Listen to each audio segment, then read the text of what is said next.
Right, so tla ke tsena ko ke go dumedise bile ke go amogela nna ka lebitso ke Kabelo se gift kgang bitso la tlhaloganyo ke what is your story me gompieno I am joined by my brother the king that I respect a man of many talents his name is Thabo Malema so we're going to be trying to understand the man behind these many talents Thabo ke leboga thata gore o bona le rona gompieno. Thank you very much, Abutaga, for inviting me over to your show, and I'm happy to be here. Hello to all the viewers out there. One love.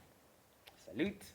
So ke rata go simolola ka ke rata ditshimololo. You Yes. know, even my favorite book in the Bible, ke Genesis. You Yeah. know? So I'd love to go itseganyana gore journey ya gago as an actor or as an artist gore e simolola ko kae. To be honest with you, I think ke motho e leng gore ke tlhantse ke na le this acting bug somewhere in me from childhood. Although ne ke se aware, because when you're a kid, you just play around with friends, whatever, and stuff like that. It only hit me now ke qala grade 10 into grade 11, whereby I was supposed to have applied to a certain university. I will not mention the institution. Because my father wanted me to study electrical engineering.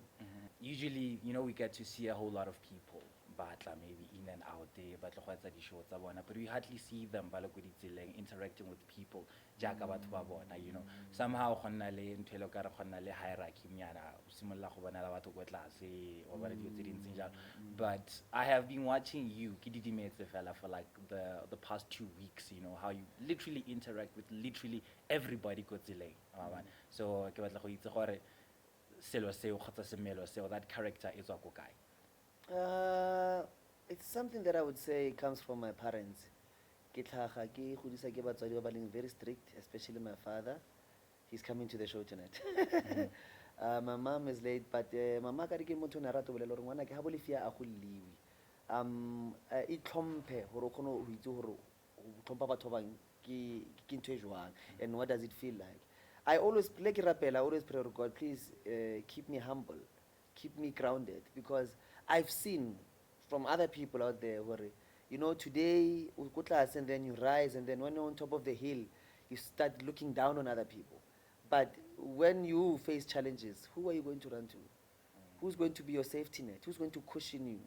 You know? So you'll never know who you're speaking to. I could insult someone who's my potential future investor, for instance.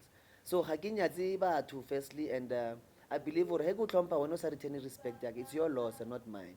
So among other things, I just say that I think it's the parenting that I was raised under, morals, values, ne re ya di-kerekeng every Sunday, you know, all those things, like phaphatha matsogo eng motho o mogolo o bolela le ena o tlhobola eng ka mo ntlong. So ke gola ke tlha ka di-teachings tse le di-values tse. My father is over 80 years old. Yeah. So he's almost kind of like old enough to be my grandfather. So old school ke ntho e leng gore it's a huge part of me, thanks to them, you know, and it reflects, I think, as you see ka mokgwa o bolelang gore when I speak to other people, nka se o fete fela ke o bona and then nka se o dumedise, or things like that, you know. Whether you greet me back, that's your baby. Ke batla re bue ka role le gore arrogance ya e tshameka in the industry, you know, ka mokgwa e senyetsang batho industry ka e senyetsang batho bokamoso ba bona in the industry ka teng. Like you to tap into that ganyana. When it comes to the element of arrogance, and I need to tread carefully here because I'm not perfect myself, but I think arrogance also, the people outside there, the audience needs to take accountability. Obviously. I'm using some sort of jargon here. But sometimes I feel that it is not the public figure or the performer, the artist who changes. It is the people around him who now call you Thabo, but they are older than Thabo. Just because Thabo is on TV now, they feel that they need to treat Thabo differently. But Thabo is still the same old G, man. He still goes to the same places, he goes to the same restaurants. He has not changed how he dresses, how he speaks, and stuff like that, you know. I mean, the other time, negi ufena da, ki jima somewhere, go jimin da, and someone was like, oh, but I'm jiming ewena. Why say ko kai? And I'm like, ko kai, ako kra tsone di tshipi tse da, or the treadmill tse da. Why? They're like, I'm a celebrity, and I said, it hit me. I was like, it's people like these who make us feel like we are now changing to become arrogant. Yes, there are cases whereby people are maybe arrogant, but I just feel like there's also those instances that are overlooked. The fact that it is people who want us to become arrogant so that they can justify their impressions about Joria. So. That's why it's so. But I keep disappointing people because I'm a simple man and I'm down to earth, and I refuse to live above my means because I know the detriment that comes with that. Yeah. In as much as ba bangwe re ka ba bitsa gore ke di-cult and what not, it's us ba re ba tsayang kwa tlase, we worship them, and then ga re ba worship ra ba tsaya re ba isa Ra ba tlhatlhosa, kwa yes. godimo, and then ga ba tsena kwa godimo re a makala gore, and then why motho o ile yang kwa godimo wa re shebela kwa tlase re lebetse gore ke rona re ba tsereng be re ba Precisely. isa kwa godimo. So it makes so much sense. Let's talk about your major break in the industry. In LA, what was happening in your life, and then how did you respond to the whole thing? I started with a commercial, Love Life commercial. That was my first appearance ever on TV. But I think my major break, one that resonated even till today, is when I landed a role, a supporting lead role in a film called Primeval Kill. It was a Hollywood film, but they shot it down here in SA, in Cape Town, and as well as Durban, I believe, yes. So I found myself next to Orlando Jones, Dominic Purcell from Prison Break and stuff like that. Thabo, here's your own trailer. Boom, a huge thing. Here are people calling me sir, carrying my bags and everything. A funny story. The first time I slept at a hotel, I woke up the next day and I made the bed. And I remember the lady coming with her housekeeping. She was like, "No, hey, you're not supposed to make your bed, sir. This is my job." I was like, "Yeah, sorry. First time, when you wake up, just go, So it's things like that, and that's why I call it my big break, because there's a lot of stuff that I was exposed to that I had not known before, and because of that, I was forced to really learn the ropes quickly. So that I don't seem between me and the super experienced actors and stuff like that. And they were warm, man. I mean, I also worked with people like what's her name, in Botswana, Number One Ladies Detective Agency, Jill Scott. Yeah. And you hear of these people and you're like, yo, can meet, and then when you meet them, they actually make time for you and they speak to you and you're like, so Yeah, don't yeah, attention. You know what I mean? And I got to learn at an earlier stage in my career that you need to just be yourself and don't try to sugarcoat things. Don't try to mimic someone. Just be you. Yourself. And the people who appreciate and love you for who and what you are will definitely see you and acknowledge it. Now, what I say is not necessarily the thing that they give you, but it's mehafita mo strateng are umntwana mukuthanda kanjani yazi wena lekule sa story mara wena yazi mfana wami, that fulfills me more because I know it's genuine and it's real and it's instant. It keeps me going, my brother. I'd like you to take us through timeline ya gago from that major break up until now. Obviously, you did a whole lot of work, but King Dio said standing out where you like. It's somewhat difficult for me to respond to that, my brother, and I'll tell you why. Every gig that I do or I'm blessed with, I have the opportunity to be a part of, I treat it the same. So whether I'm shooting a commercial or it's a TV, whatever, or a movie, I always bring my A game because I know how ruthless this industry is. Today, Thabo can be the most popular actor, loved and appreciated. Tomorrow, he's down and out. He's been spat out by the industry. So, because I believe in authenticity, after that break, I saw people change around me. I saw people saying, "Hey, Tiwas, I've got this idea. I've got my uncle. He's got money. We must do a movie." And I'm like, but where was all this fire? So that's when I started learning. The more you rise in your career, or the greater you become, there are people who want to cling on to you and they want to be parasite-like on your grind, on your hustle, and I just feel like they're doing themselves a disservice. Yeah. Because you are changing around me, but now I'm still the same person. So now I'm part of a better life, rather. Better life, yeah. By Paul Krotbaum and everything. And there's nothing I do differently in terms of my commitment, my intensity, everything, going the extra mile. What I do here is what I can take it everywhere. So I can Yeah. Yeah. But have you ever found yourself saying no to a gig? Because Yes.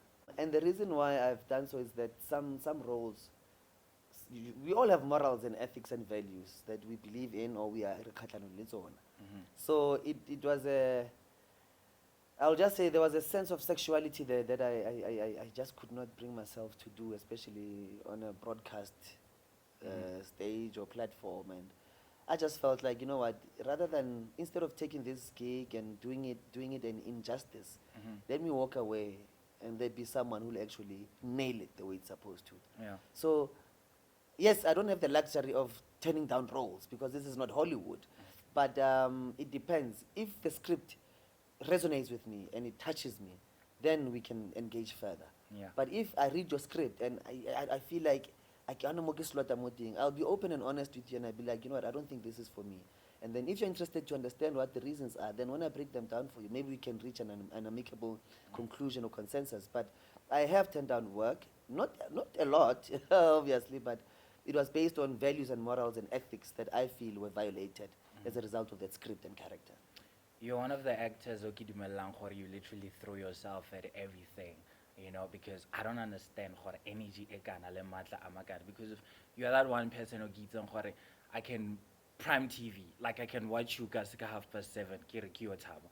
And then 8:30, I go to another channel, Thabo kiyo gape. And then 9:30, SABC ing Thabo kiyo gape. So ga ke itse re nako tse dingwe o di shoota ka nako A1 dilo tseo, or it's just that gore sometimes o a di shoota and then go diragala gore di tlhagelela ka nako A1 now. No, I don't necessarily shoot them kana kwe one, obviously, but there's also post production, yeah, show aging takes longer than expected or whatever.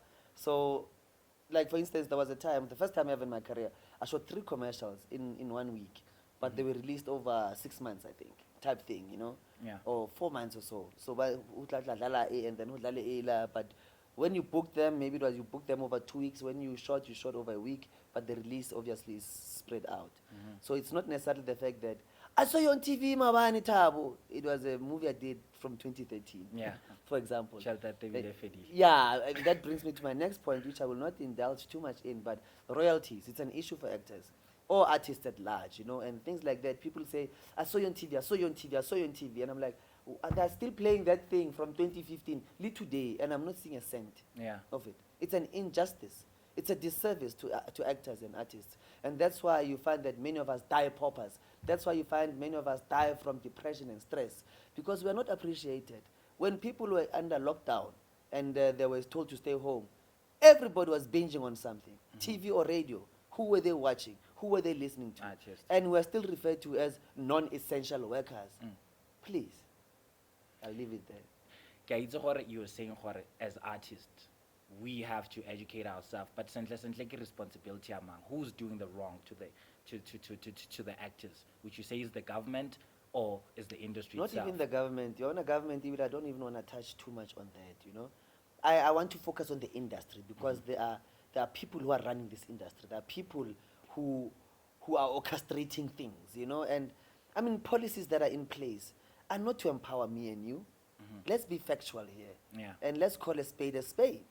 So how will I sustain my 30, 40-year career as an actor with having children who I need to make them understand why Papa sa 1, 2, 3. But they say, Papa, we watch you every day on TV. Why can't you buy this? Why can't I go to this school? And when you tell them that every time you see me there, I'm not getting a cent, my child. I don't know where this money is going. Now, you know why we don't speak about this? Because now actors are fearful of being blacklisted. As soon as you become vocal about such things, it's sad. Actors, musicians, DJs, painters, you name it, sculptors, we dig deep to express an art form. And we are just regarded as dintonyana fellas outdala. I think my advice to aspiring actors and artists, musicians, whatever, let's educate ourselves financially because there isn't enough of that done in schools. And let's not wait for 2 decades into an industry, into a career, to say, you know, I should have invested in property. If you give it to me like and then today I'd be this, and you know, let's and do the best you can yourself on your own to coach yourself about finances. Because as actors, we are so volatile. We don't qualify. I still don't qualify for a bond. So understand me. I pay rent right now. I've been paying rent for years, but I don't qualify to buy a house, a bond, because I'm an actor. Sure. This is where I'm going. And I think we don't talk about these things. And I despise the fear of not speaking about them, because what about the generations that are coming after us? You know, what's going to happen? Must they still go through the same problems and struggles we did? Of course not. So let's try and equip ourselves with financial knowledge so that we don't find ourselves wanting years later and saying, I should have, could have, would have. So like I said to you now, I have to say, how can I save 800,000 to afford a townhouse or a house for my family, for my wife and kids? But I'm paying for someone's house because I qualify to pay rent. It really makes me angry. It really pisses me off. Because when you walk out there, people ask for a photo and they ask you, why are you driving this car? Why Ujimamo? Why are you staying here? Why are you wearing those clothes? They don't understand the business side of things. And the world does not owe us anything. Yeah. That's one thing I've learned. So I can't blame Moto who why understand the finances. I buy books, personal development books. I buy used second-hand books and whatnot. Your Robert Kiyosaki's, Les Brown's, Brian Tracy's, Napoleon Hill, Think and Grow Rich. Yeah. Because I want to understand the psyche of people who succeeded being rich and wealthy and sustained it over generations. How do we do that? It does not mean no, and then convertible, I've arrived. What about 4 generations after me? Must they start from scratch as well? Wealth begets wealth. That's why poverty begets poverty. And because it is a state of mind, you need to decolonize yourself first. You need to call yourself a worthy man, a man of value, a man who's powerful, a man who's got a passion, who's driven, and who's got destiny high. So I go around telling people that I'm the best actor in the world, because the more I say to myself, the more I live it. Whether you agree with me or not, you're not my God. So you shall never dictate my life. Only the Almighty can do so. So if you don't believe that I was the greatest actor alive, go find your version of the greatest actor and be happy there. You have to speak it into existence. Thank you. Yeah. I wanted to play a devil's advocate. I was watching Dave Chappelle's special. Not really special. He was actually talking about the very same issues that you were talking about. I guess if you are aware, the Chappelle show. Yeah. Yeah. So I think what happened was that Urile Thabo went to the industry. Netflix, I don't remember the other productions, but special then they were starting to capitalize on they were making money off him and he didn't get a cent of that, So he called out to his fans,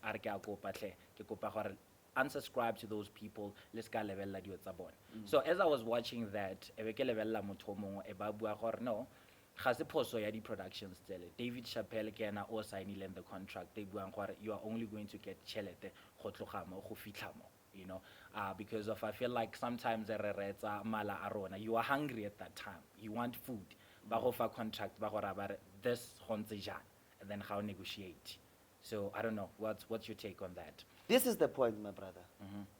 You, whatever employment you are in, or you are involved in, there's an agreement of sorts, a document that you need to sign. Do you understand every word on that paper? Nope.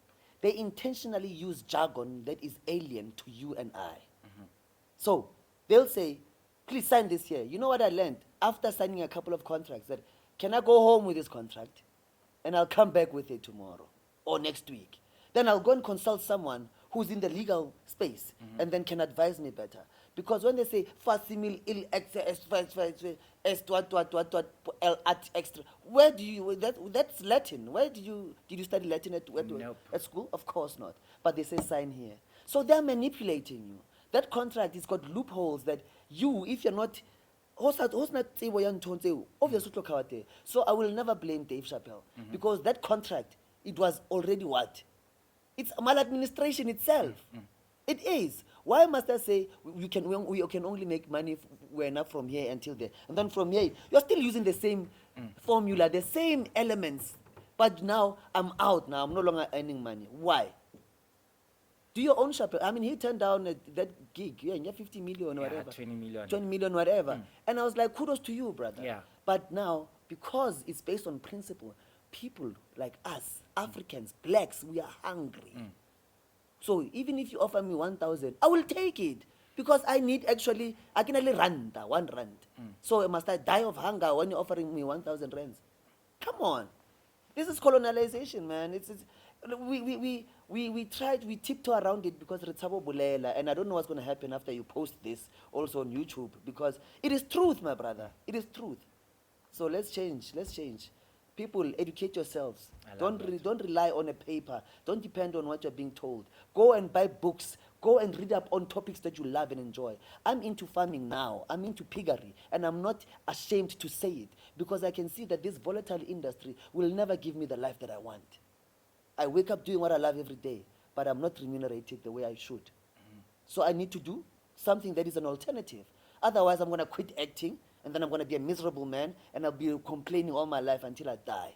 Then What you have I develop achieved? depression. Yeah. Thank you. Thank you. You are one person, Olokoran, you juggle both theater and television. So what do you think the difference is, like when you have to move from a television space into a theater space? I went to film school, but there was also theater there somewhat. I feel that theater is a necessity for every actor out there. What do I mean? When we're in the industry and we're doing film and TV and whatnot, basics are overlooked. If you ask me, when was the last time you warmed up your voice or you stretched your body before an audition, before a self-tape, before going for a take, I cannot recall. So that's another thing that I appreciate that's so priceless about theater.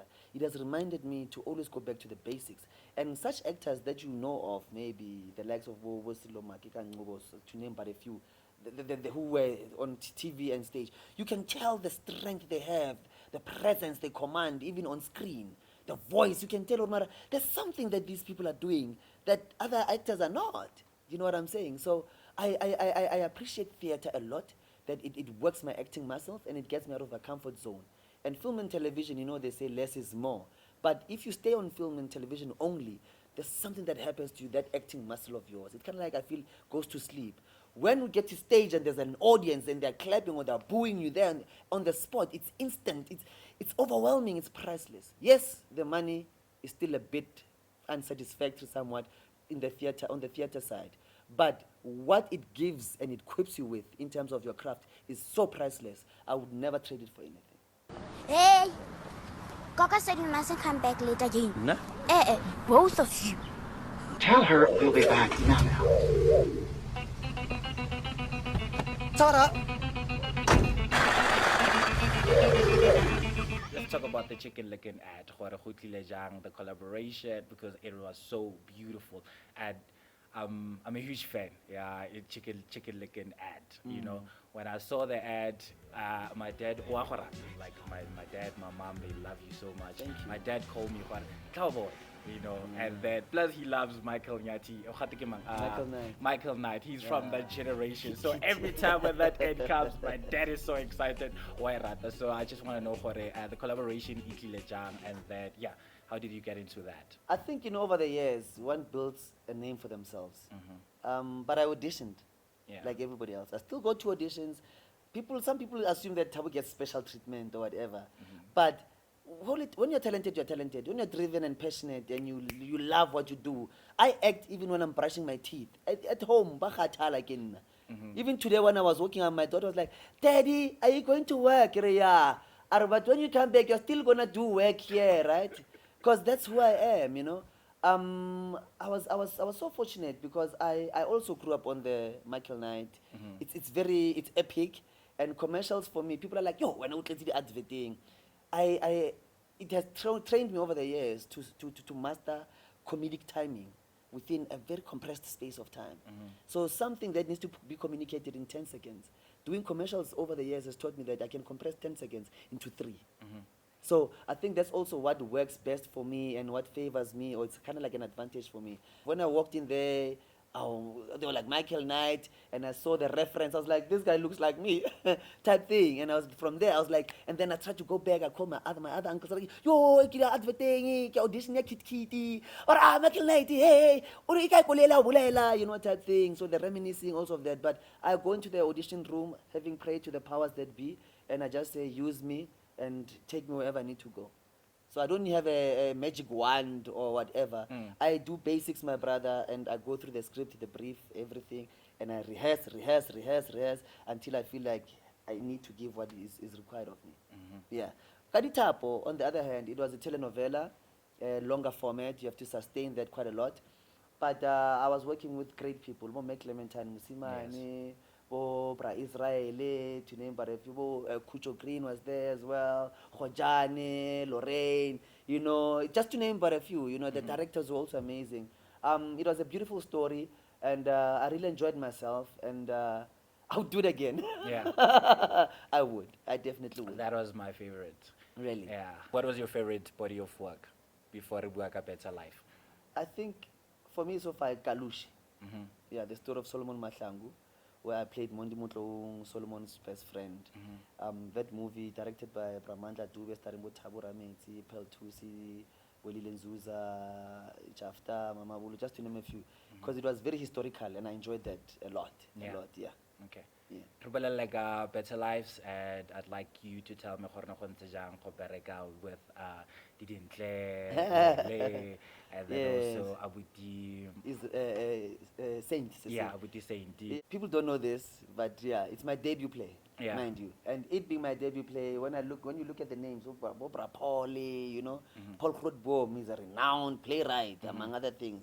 Joseph Komani, director of Toba, we all know he's award-winning. Bobra Saint, Auslele. These are seasoned heavyweights. Didintle is a marvel. She's amazing to work with. You know, she goes there. She's willing to play. You know, it's fun filled, and I think because it's the juxtaposition of a young couple and an older couple. The older couple is corrupt. The younger couple is under poverty, and they're trying to live to achieve a better life. You know, and stuff like that. But the synergy and the chemistry, and I mean, we end up being a family. We are together for a good 3 months, rehearsing every day, doing previews and stuff like that. It's amazing, man, and I couldn't have asked for a better play. But the text, woo, is heavy. The writing here is heavy, and there was a time, I think in week 2, our stage manager here, I was like, is it too late to pull out?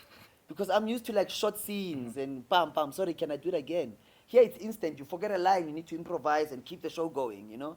So also it's really taught me a lot, and I'm grateful. And even how I interpret text, it's different now. The way I project and speak, the way I now understand what physicalizing your body means more than I did before. Yeah. Yeah, so A Better Life is an amazing play, and I pray that it be a springboard for me to really cement myself as a theater actor as well in the theater community, and to also do more plays, Yeah. you know, yeah.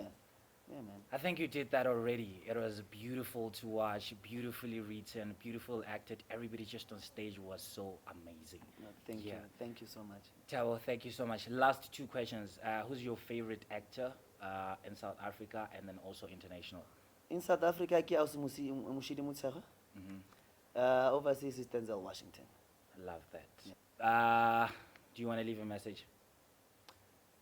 Thank you very much for viewing, guys. Thank you, Kavelo. Thank you, Mr. Lungstar. There's a camera guy behind this camera now. Thank you, guys. I just want to say, your destiny needs to be dictated by you and not your neighbor or anybody else.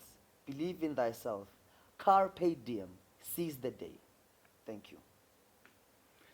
Alright, so I don't know about you, I feel overwhelmed. Thabo dropped so many gems.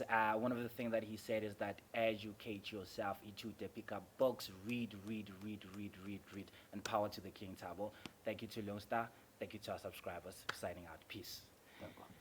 Timo, can I give you a hug? Thank you, bro. I love hugging. When are we doing another one? Yeah, we have to do that.